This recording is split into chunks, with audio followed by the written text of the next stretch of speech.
প্রেরণ করেছি কারণ হইল লিইয়ুযহিরাহু আলা দ্বীনি কুল্লি, সমাজে যে সকল অপশক্তি বিদ্যমান আছে, তাগুতি শক্তি ক্ষমতায় আছে, সমস্ত তাগুতি শক্তি ক্ষমতাকে নস্যাৎ করে কোরআন ছাড়া যত তন্ত্র মন্ত্র আছে, যত ধর্ম আছে, সমস্ত ধর্মের উপর ইসলামকে বিজয়ী করার জন্য আমি আমার নবীকে সত্য দিন সহকারে প্রেরণ করেছি। তাহলে দেশে, রাষ্ট্রে, সমাজে দিন প্রতিষ্ঠা করা এটা নবীওয়ালা কাজ। এটা কি কাজ? নবীওয়ালা কাজ। এটা নবীওয়ালা আসল কাজ। আপনারা জানেন, যখন আয়াতে কারিমা নাযিল হয়েছে, যখন রাসূল আসছে, তখন কি তার জমানায় আল্লাহর আইন জারি ছিল? আল্লাহর আইন জারি ছিল? জি না। নাকি তাগুতি শক্তি বিদ্যমান ছিল? তাগুতি আবার শক্তি কি? তাগুতি শক্তি মানে শয়তানি শক্তি। আর শয়তানি শক্তি কাকে বলে? কোরআন ছাড়া যত শক্তি আছে, কোরআন সুন্নাহ হাদিস ছাড়া যত শক্তি আছে, সব শক্তি তাগুতি শক্তি, শয়তানি শক্তি। গণতন্ত্রের যে কথা বলা হয়, এই গণতন্ত্র তো কোনো মুসলমান নবী রাসূল তা তৈরি করেনি। এই সংবিধান কোনো নবী রাসূল তৈরি করছে? তৈরি করে নাই। গণতন্ত্র মানে হলো শাসক গোষ্ঠী দ্বারা জনগণকে শোষণ করার হাতিয়ার। এটা হলো গণতন্ত্র। গণতন্ত্র কি? শাসক গোষ্ঠী দ্বারা জনগণকে শোষণ করার হাতিয়ার, নাম হলো গণতন্ত্র। কেন? আমি এখন ক্ষমতায় আসছি, এখন আমার একটা সুবিধা হইলো, আমার এই কোনাকুনি হলে একটা রাস্তা বানাইতে হবে, রাস্তা বানাইতে হবে নদীর পার যাইতে। কিন্তু আইন আছে যে ঘুরে যাইতে হবে, রাস্তা দিকটা আছে। কিন্তু আমি যে ক্ষমতায়, এই জন্য আমি সংবিধান কিন্তু ওই আইনটা পরিবর্তন করে আমি নতুন আইন করলাম না, এদিক দিয়ে রাস্তা নেওয়া বৈধ, বাস বৈধ হয়ে গেছে। এটা হলো সংবিধান। অর্থাৎ আপনার যেটা মনে চায়, আপনি একটা মদের দোকান দিবেন, জনগণ বিরোধিতা করবে, এটা আইনে নাই, বাস সরকার যারা আছে তারা একটা আইন করে নেবে, বাস আইন হয়ে গেল। এটা হলো গণতন্ত্র। কিন্তু কোরআনতন্ত্র কি? কোরআনের মধ্যে কেউ হাত দিতে পারবে না। কোরআন যে বিধান করে রেখেছে, এই বিধান তো বদলানোর কারো ক্ষমতা নাই। এই জন্য কোরআন ন্যায় বিধান, কোরআনের যত বিধান আছে সবগুলোকে ন্যায় না অন্যায়? দুই একটা অন্যায় আছে মনে হয়, দুই একটা মনে জনগণের ক্ষতি হয় এমন আইন আছে। তাহলে আমাদের বিশ্বাস হলো কোরআনের ভিতর যত আইন কানুন আছে সবগুলো দেশ, মানবতা, জনগণের স্বার্থে। ঠিক না?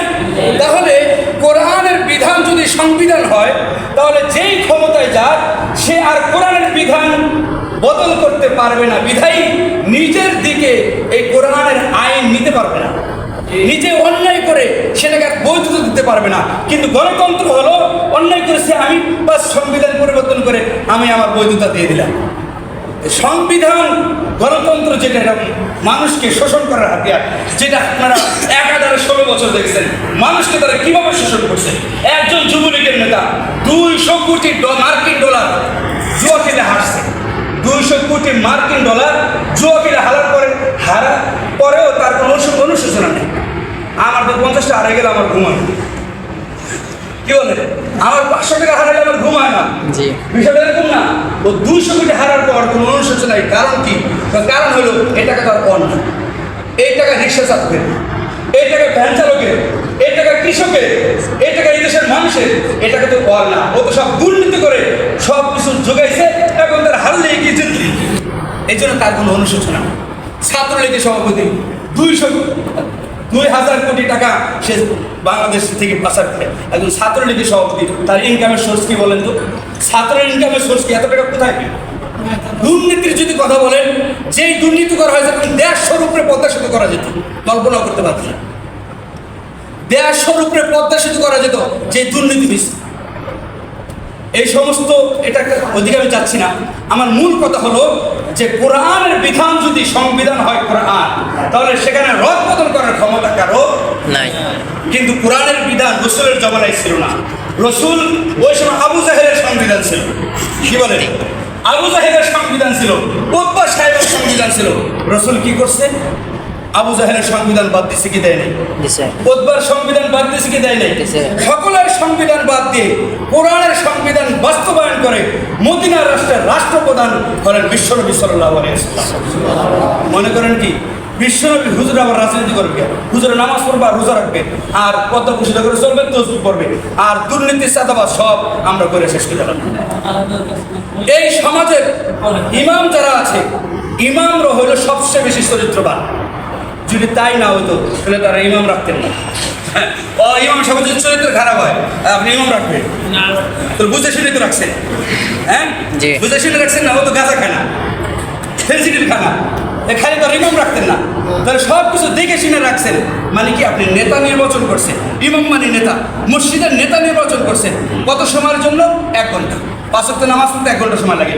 আপনি 24 ঘন্টার 1 ঘন্টা ইমাম নির্বাচন করতে গিয়ে আপনি দেখলেন ইমামের কোনো খারাপ সাইড আছে কিনা, সে নেশা করে কিনা, সে আবার অন্য মহিলার ইটিস পিটিস করার আবার অভ্যাস আছে কিনা, আপনি দেখলেন আপনার নখ আবার কেমন, চুলগুলো সাইজ ঠিক আছে কিনা।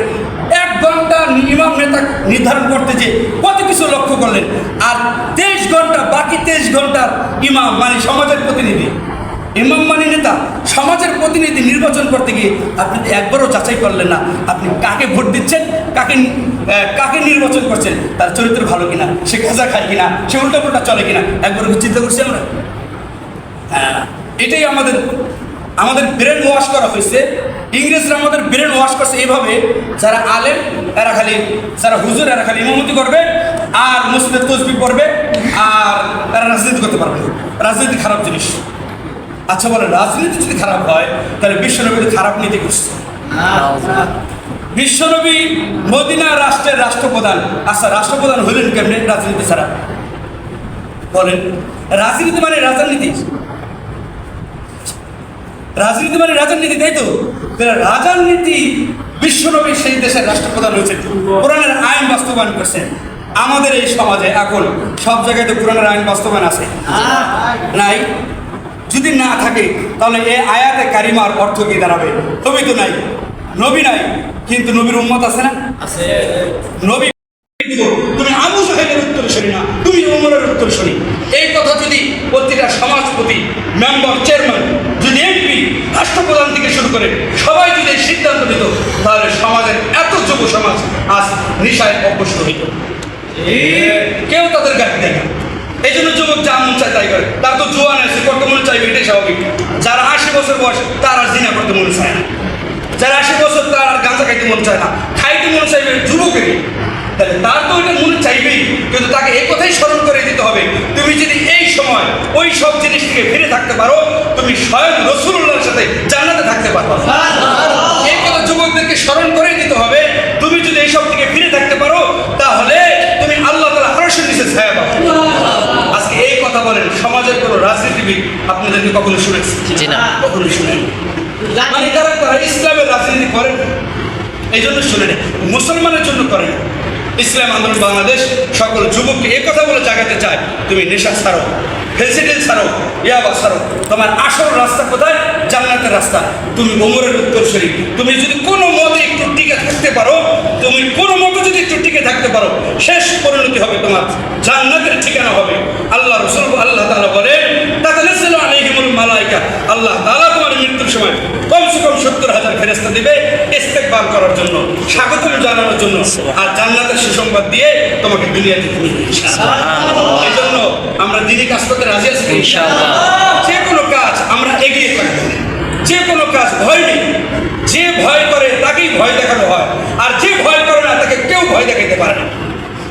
কথা আছে, যে ভয় করে তাকেই ভয় দেখানো হয়, এবং মনে করো তো ভয়ই পায়, এটা দিলে থেমে যাবে। আর যদি আপনি সাহসিকতার সাথে কথা বলেন, একজন ধমক দেবে, যদি ভয় না পায়, পরবর্তী ধমক দেওয়ার আগে সে চিন্তা করবে তো ভয় পায় না। পরবর্তী ধমক দেওয়ার আগে চিন্তা করবে তো ভয় পায় না। কেউ যদি বলে কিছু কম না কেন, না আর কিছু কম যাবে না, বেদ কি বেদ, আর কি সত্যি কথা কইলে বলাবার, সত্যি কথা কইলে অবশ্যই বেদ হয় বুঝছেন। যাই হোক, তাহলে সত্যের জন্য, দিনের জন্য, ইসলামের জন্য কাজ করতে রাজি আছি ইনশাআল্লাহ। আল্লাহ তাআলা আমাদের সবাইকে তৌফিক দান করেন। যে কথাগুলো বলা হলো